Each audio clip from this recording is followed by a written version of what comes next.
ناظرین نظم سرائے، اللہ کرے آپ بعافیت ہوں۔ نظم سرائے کے منتظمین اس عکس میں آپ کو ہندوستان کے صوبہ مدھیہ پردیش میں موجود بدھ عہد کے ایک عظیم ستوپ جسے سانچی کا ستوپ کہا جاتا ہے کے متعلق جانکاری دیں گے۔ آپ کے ذہن میں ضرور یہ سوال پیدا ہوگا کہ نظم سرائے کے منتظمین کو ہندوستان میں موجود ستوپوں سے کیا دلچسپی ہو سکتی ہے۔ ہمارے واقعہ یہ ہے کہ پاکستان میں موجود گندھارا تہذیب کے علاقوں کا ان ستوپوں سے مذہبی تعلق ہے۔ بعض ستوپ تو بالکل ایسے ہی ہیں جیسے پاکستان میں صوبہ پختونخوا اور ٹیکسلا میں پائے جاتے ہیں۔ ان کے درمیان مذہبی تعلق اور تعمیراتی مشابہت آپ کو پاکستانی علاقہ گندھارا میں مروج ایک مذہب پالینہ کے متعلق معلومات بہم پہنچانے کا سبب ہو سکتی ہے۔ یہ بات بھی آپ کے علم میں ہے کہ نظم سرائے کے معلوماتی چینل کا مقصد پاکستان میں قدیم باقیات اور عالمی ثقافتی ورثہ کے حوالے سے جانکاری دینا ہے۔ اس ضمن میں اپنے وطن سے باہر ہندوستان میں اگر کوئی ایسا ورثہ ہو جس کا تعلق پاکستان میں موجود گزشتہ عہد کے باقیات سے ہو تو اس کے بارے میں معلومات فائدہ مند ہو سکتی ہیں۔ 1947 سے پہلے پاکستانی علاقہ بھی تو ہندوستان ہی تھا اور وادی سندھ کی تہذیب کے اثرات گنگا اور جمنا کی وادی تک پھیلے ہوئے تھے۔ اگر وادی سندھ کی تہذیب سے متعلق کوئی ورثہ ہمیں ہندوستان میں ملے تو اسے پیش کرنے میں کوئی اڑچن نہیں ہونی چاہیے۔ بہرحال چلتے ہیں سانچی ستوپ کی طرف۔ ناظرین، سانچی کا ستوپ بدھ مت کی تاریخ سے دلچسپی رکھنے والے سیاحوں کے لیے بڑی کشش رکھتا ہے۔ یہ بھی دیگر ستوپوں کی طرح گول ہے جس کا قطر 120 فٹ اور بلندی 55 فٹ کے قریب ہے۔ دلچسپ بات یہ ہے کہ محققین کے نزدیک ٹیکسلا میں سٹوپا دھرما راجیکا کی بلندی بھی تقریباً اتنی ہی مانی گئی ہے۔ سٹوپا دھرما راجیکا تباہ شدہ حالت میں ہے۔ یہ اپنی اصل حالت میں کیسا رہا ہوگا، اس کی خالی تصویر محکمہ آثار قدیمہ کے پاس محفوظ ہے۔ کیا ہی اچھا ہو اگر اسے اس تصویر کے مطابق ہی بحال کر دیا جائے۔ سانچی کا ستوپ ہندوستان کے شہر بھوپال سے لگ بھگ 50 کلومیٹر کی دوری پر ہے۔ اس ستوپ کی تعمیر 3 صدی عیسوی میں ہوئی اور اسے بھی موریہ سلطنت کے بادشاہ اشوکا نے تعمیر کروایا تھا۔ جیسا کہ سٹوپا دھرما راجیکا، ٹیکسلا کی تعمیر بھی اشوکا نے کروائی۔ یہ دونوں ستوپ بدھ مت کے ماننے والوں کے لیے عقیدت کے مقامات ہیں اور بہت اہم ہیں۔ سانچی ستوپ اور دھرما راجیکا ستوپ میں ایک یہ مماثلت بھی قابل ذکر ہے کہ دونوں ستوپوں کی تعمیر پتھروں سے کی گئی تھی۔ سانچی کا نصف دائروی ستوپ پاک و ہند میں موجود ستوپوں میں سب سے زیادہ دلکش ہے اور بہترین حالت میں ہے۔ سانچی ستوپ کے 4 داخلی دروازے ہیں جبکہ دھرما راجیکا ستوپ ٹیکسلا کے داخلی دروازے 2 ہیں۔ سانچی ستوپ میں بدھ عہد کا تعمیراتی فن بہت واضح ہے۔ اس کی وجہ یہ ہے کہ یہ ستوپ بہت محفوظ حالت میں دریافت ہوا۔ بسبیل تذکرہ ہند سرکار تمام آثار کی بہت عمدگی سے دیکھ بھال بھی کرتی ہے۔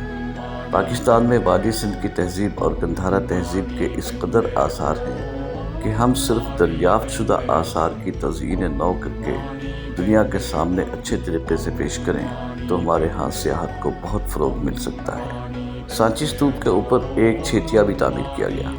بالکل اسی طرح کا چھیتیا ٹیکسلا میں موڑا مرادو میں موجود ہے۔ چھیتیا میں 7 آسمان اور 7 ہی زمینوں کے تصور کو ابھارا جاتا ہے۔ ٹیکسلا عجائب گھر میں داخل ہوں تو ہماری نظر اسی طرح کے چھیتیا پر پڑتی ہے۔ عجائب گھر میں رکھا گیا چھیتیا دراصل موڑا مرادو کے اصل چھیتیا کی نقل ہے۔ کہا جاتا ہے کہ سانچی کے ستوپ کو پشیا مترا کے دور میں شدید نقصان پہنچا۔ پشیا مترا سنگھا نے موریہ سلطنت کے آخری بادشاہ کو قتل کر کے سنگھا سلطنت کی بنیاد رکھی تھی۔ بہرطور اس ستوپ کو بعد ازاں اس کے بیٹے اگنی مترا نے دوبارہ تعمیر کروایا، بلکہ اس کی توسیع بھی کی۔ اینٹوں سے بنے نیم مدور ستوپ پر پتھر کی سلیں لگا کر اسے محفوظ کیا گیا۔ ستوپ کے داخلی دروازوں پر نقش نگاری کی گئی ہے اور جانوروں کی تصاویر بالخصوص ہاتھی کی شکل کو ابھارا گیا ہے۔ اس زمانے میں ہاتھی ایک کارآمد جانور تھا جو نہ صرف سواری کے کام آتا تھا بلکہ بار برداری کے کاموں میں بھی استعمال ہوتا تھا۔ سانچی کے ستوپ میں بدھا کے مجسمے بھی آویزاں کیے گئے، جیسا کہ ہم ٹیکسلا میں موجود بدھ عہد کی باقیات میں بدھا کے مجسمے دیکھتے ہیں۔ ان میں سے کئی مجسمے ٹیکسلا کے عجائب گھر اور پاکستان کے دیگر عجائب گھروں میں منتقل کر دیے گئے۔ داخلی دروازوں پر فنکاری کے ایسے نمونے دیکھنے کو ملتے ہیں کہ بے اختیار اس وقت کے کاریگروں کی تحسین کرنے کو جی چاہتا ہے۔ الگ الگ مورتیوں کے علاوہ ایک ہی جگہ پر کئی مورتیاں بھی ابھاری گئی ہیں۔ ہم اپنی پچھلی عکس بندیوں میں بتا چکے ہیں کہ مجسمہ سازی کا یہ فن نیریٹو آرٹ کہلاتا ہے، کیونکہ اس زمانے میں کیمرہ ایجاد نہیں ہوا تھا۔ کسی بھی اہم واقعہ کے بیان کے لیے یہ مجسمہ سازی کی جاتی تھی۔ نیریٹو آرٹ کے نمونے ٹیکسلا کی کھدائیوں کے دوران بھی ملے ہیں۔ انہیں ٹیکسلا کے عجائب گھر میں دیکھا جا سکتا ہے۔ البتہ سانچی کے ستوپ پر ایک ایسا مجسمہ بھی موجود ہے جو ہندوؤں کی تری مورتی کی طرح ہے۔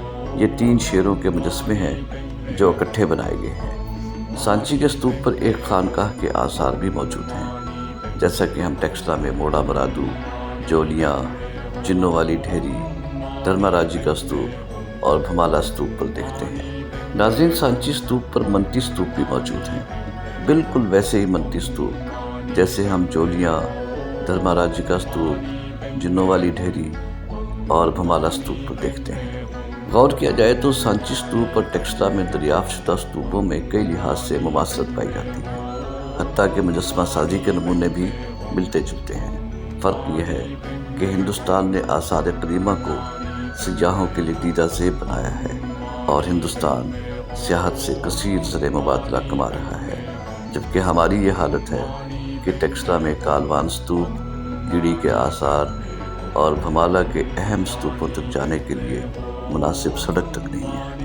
حکومت پاکستان سے گزارش ہے کہ ٹیکسلا کے کھنڈرات کی تزئین کر کے انہیں سیاحوں کے لیے دیدہ زیب بنایا جائے۔ پاکستان میں بھی عالمی ثقافتی ورثہ کی کمی نہیں ہے، بس اسے عمدہ طریقے سے پیش کرنے کی ضرورت ہے۔ ناظرین گرامی، اب آپ سے اجازت چاہتے ہیں۔ ہمیں امید ہے کہ حسب سابق یہ عکس بندی بھی آپ کی معلومات میں اضافہ کا موجب بنی ہوگی۔ امید ہے آپ پسندیدگی کا اظہار فرمائیں گے۔ جس بہن بھائی نے تاحال ہمارا چینل سبسکرائب نہیں کیا ہے، ان سے گزارش ہے کہ چینل سبسکرائب کر دیں، گھنٹی کے نشان کو بھی دبا دیں گے تو ہماری آئندہ آنے والی عکس بندیوں کی اطلاع آپ کو مل جایا کرے گی۔ اطلاعاً عرض ہے کہ نظم سرائی کی انتظامیہ نہایت معقول مواقع پر ٹیکسلا اور اس کے گرد و نواح میں پھیلی بدھ عہد کی باقیات کی سیر کروانے کا بندوبست بھی کرتی ہے۔ ہماری انتظامیہ میں شامل ماہرین آثار قدیمہ ہر جگہ کی مکمل تاریخ سے بھی آگاہی دیتے ہیں۔ تاریخ سے دلچسپی رکھنے والے بہن بھائی اور تعلیمی اداروں کے سربراہان ہم سے ان نمبروں پر رابطہ کر سکتے ہیں: 0302 530 1041، 0334 95 40351، 0336 01 65020۔ اللہ آپ کا نگہبان ہو۔